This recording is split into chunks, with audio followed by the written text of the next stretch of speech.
Assalamualaikum warahmatullahi wabarakatuh. Kembali lagi dengan saya Tri Nasari. Untuk pembahasan kali ini kita masuk mengenai bahasa query terapan lanjutan. Nah, kalau kemarin kan saya sudah menjelaskan DDL dan DML. Nah, untuk materi kali ini kita akan masuk ke pembahasan mengenai join, data access, data integrity, dan auxiliary. Nah, nanti juga akan dijelaskan mengenai fungsi agregat dan subquery. Kita langsung saja masuk ke fungsi join. Nah, fungsi join itu apa sih? Biasanya digunakan untuk memilih data dari dua tabel atau lebih. Nah, biasanya kalau di join itu ada tiga, ada yang namanya inner join. Nah, inner join di sini dia menggabungkan dari dua atau beberapa tabel. Di antara tabel-tabel tersebut biasanya ada data yang bersesuaian atau data yang sama. Kemudian ada lagi yang namanya left join atau left outer join. Nah, di sini juga dia fungsinya sama ya, menggabungkan di mana di antara tabel tersebut datanya bersesuaian dan juga sama record, tetapi pada tabel yang sebelah kiri. Lalu ada lagi yang namanya right join atau right outer join. Nah, ini kebalikan dari left join. Kalau left join tadi kan bersesuaian pada data record di tabel sebelah kiri. Nah, kalau right join itu data recordnya yang bersesuaian itu di sebelah kanan.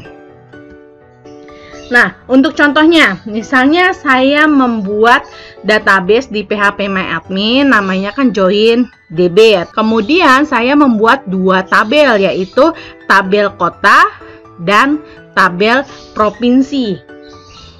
Lalu saya berikan perintah untuk inner join. Saya gabungkan. Kata kuncinya adalah select from inner join on.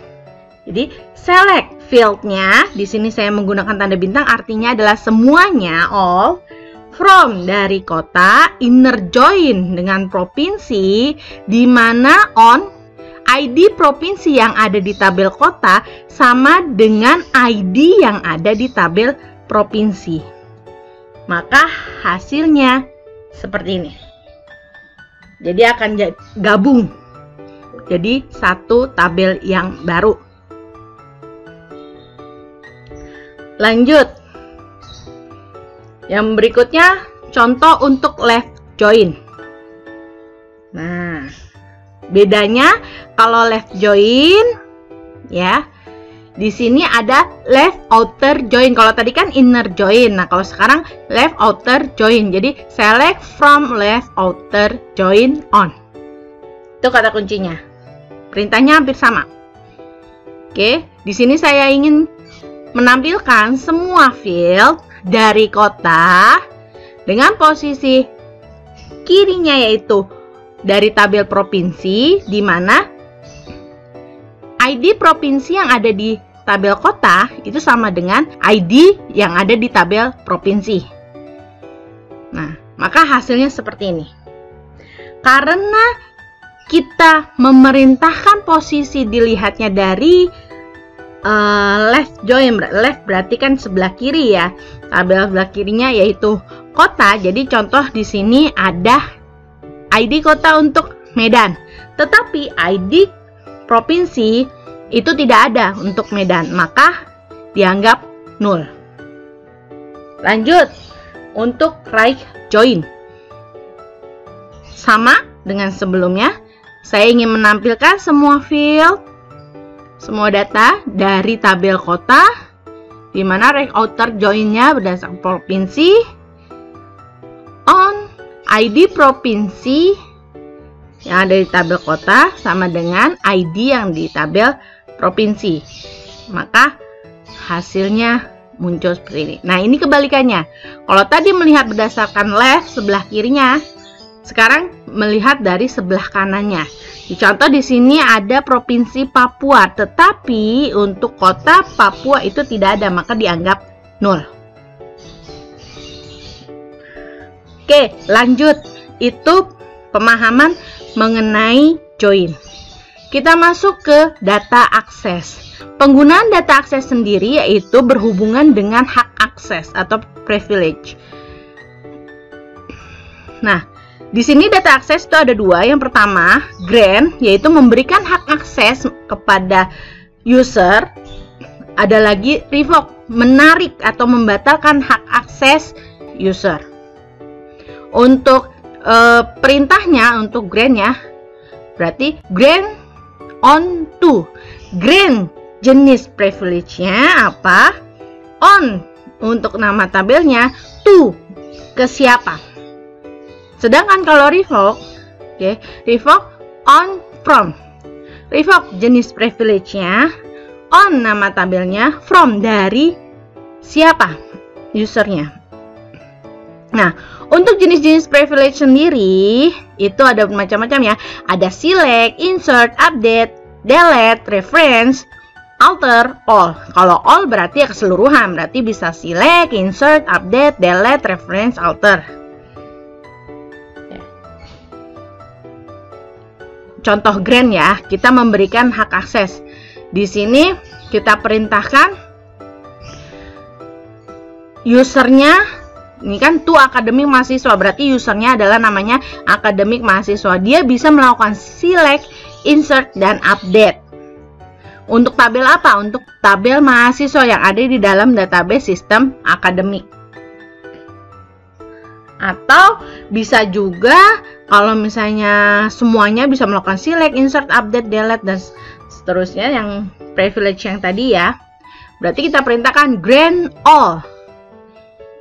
On sistem akademik DBO mahasiswa, berarti tabel mahasiswanya ya. To untuk user akademik mahasiswa. Itu untuk contoh grant. Lanjut untuk contoh revoke. Revoke insert. Nah, karena tadi misalnya kita perintahkan all, tetapi hanya insert doang nih yang tidak kita berikan hak akses, ya udah kita hapus untuk perintah insertnya. Berarti si user tersebut tidak bisa melakukan insert data. Berarti revoke insert on tabel mahasiswa atau sistem akademik DBO mahasiswa from dari siapa usernya, akademik mahasiswa. Lanjut, berikutnya kita bahas mengenai data integrity. Data integrity di sini hubungannya dengan recover table, yaitu mengembalikan keadaan data di dalam tabel seperti pada saat sebelum terjadi kerusakan. Contoh perintahnya kita sebutkan. Perintahnya recover table. Nama tabelnya apa? Nah, itu mengenai data integrity. Lanjut, auxiliary. Nah, auxiliary itu ada 3. Yang pertama, perintah select into out file. Nah, di sini digunakan untuk mengekspor data dari tabel ke file lain. Lalu ada lagi load, yaitu kebalikannya kalau tadi mengekspor, kalau sekarang mengimpor. Mengimpor data dari file lain ke dalam tabel. Dan yang terakhir adalah rename table, yaitu mengubah nama tabel. Nah, contoh select into out file.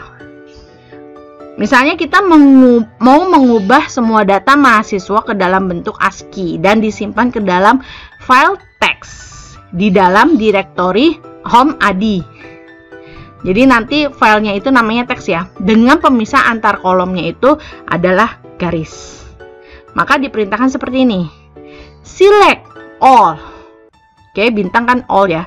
Select all from tabel mahasiswa MHS ini into out file. Kita sebutkan direktorinya, lalu kita sebutkan nama filenya. Tadi kita akan menyimpan ke file yang namanya teks ya, maka disebutkan direktori sama filenya home adi teks. Gunakan garis miring, penyebutan direktori. Lalu field terminate by, jadi pemisahnya adalah garis. Lanjut untuk contoh load. Nah, kalau sekarang kita ingin memasukkan data-data dari file text yang tadi ya, file text yang berada pada direktori home ID ke dalam tabel MHS2, di mana pemisah antar kolom dalam file teks adalah tab. Kita perintahkan load from, kita sebutkan direktorinya termasuk nama filenya.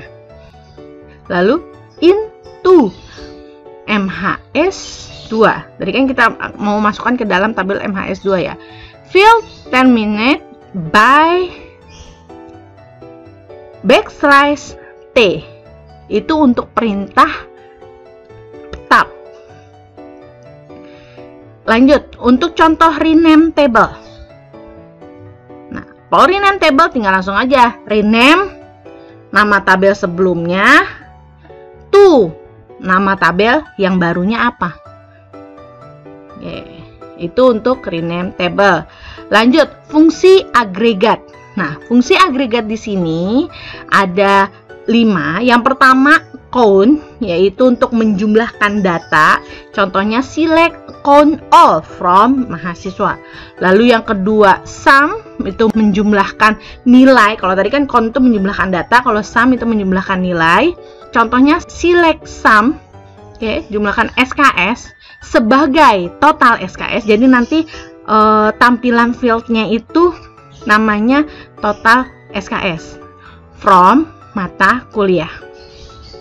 Lalu yang ketiga average, itu menghitung nilai rata-rata.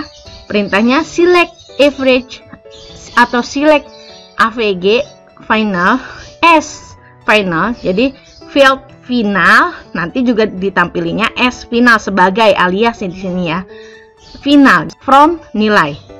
Lalu yang keempat min minimal. Jadi mencari nilai minimal. Select min final from nilai. Dan yang terakhir, yang kelima yaitu max, mencari nilai maksimal. Select max mid from nilai. Lanjut, yang terakhir kita bahas mengenai subquery. Subquery sini ada 4, ada penggunaan all, yaitu syarat hanya akan bernilai true jika dipenuhi semua nilai yang dihasilkan subquery tersebut. Lalu ada lagi penggunaan any, syaratnya akan bernilai true jika dipenuhi sedikitnya satu nilai saja yang dihasilkan subquery tersebut. Jadi bedanya dengan all, kalau all kan keseluruhan, semua nilai harus menghasilkan true. Tapi kalau any, salah satunya saja sudah dianggap atau sudah bisa menghasilkan subquery. Lalu yang ketiga, penggunaan exist. Exist akan mengirim nilai true jika dan hanya jika terdapat sedikitnya satu baris tabel hasil yang dikirim oleh subquery, dan exist mengirim nilai false jika subquery mengirim tabel kosong. Lalu yang terakhir, yang keempat, penggunaan not exist. Nah, kalau not exist ya kebalikan dari exist. Oke, demikian pembahasan kali ini. Terima kasih telah menyaksikan. Saya tutup. Wassalamualaikum warahmatullahi wabarakatuh.